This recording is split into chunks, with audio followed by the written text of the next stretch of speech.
Hi అండి. నిన్న అందరూ శ్రీరామనవమి చాలా బాగా జరుపుకున్నారు కదా! ప్రతి గ్రామంలోనూ, వాడవాడల్లోనూ రాముల వారి కళ్యాణం జరుపుకుంటాం కదా మనం ప్రతి సంవత్సరం. రామాయణం అంటే రామకథ అనేసుకుంటాం మనం.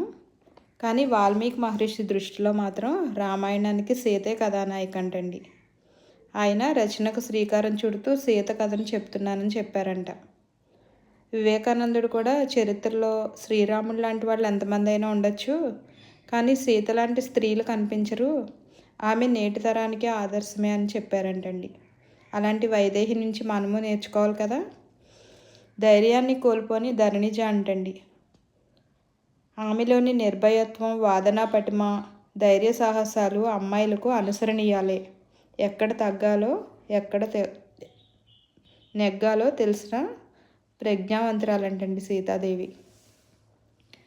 శ్రీరాముడితో తాను వనవాసానికి వస్తానని పట్టుబట్టిన సందర్భంలో, అరణ్యవాసంలో రాముడు యుద్ధాలకు సిద్ధపడినప్పుడు వ్యతిరేకించే సమయంలో, లంకలో తనను నిర్బంధించి బాధిస్తున్న ఆ దశకంఠుణ్ణి ధనుమాడటంలో జానకి ధైర్య సాహసాల్ని ప్రదర్శించిందంటండి. రావణాసురుడికి చెప్పిందంట సీతాదేవి, రావణ, నువ్వు కత్తుల మీద నడవాలనే సాహసం ఎందుకు చేస్తున్నావు?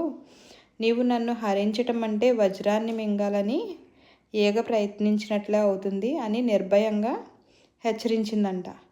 అలాగే అశోకవనంలో ఎంతోమంది రాక్షస స్త్రీలు చుట్టుముట్టి భయపెట్టినా కూడా ఆమె ధైర్యాన్ని కోల్పోలేదంటండి. ఎప్పటికైనా ఈ దుర్భర పరిస్థితుల నుంచి బయటపడతాననే నమ్మకంతో భరించిందంట. అనివార్యంగా ముని ఆశ్రమంలో ఒంటరిగా లవకుశల్ని పెంచాల్సి వచ్చింది. అయినా కూడా జానకీదేవి కుంగిపోలేదంటండి. తండ్రి లోటు తెలియకుండా కొడుకుల్ని ధీరపుత్రులుగా తీర్చిదిద్దింది.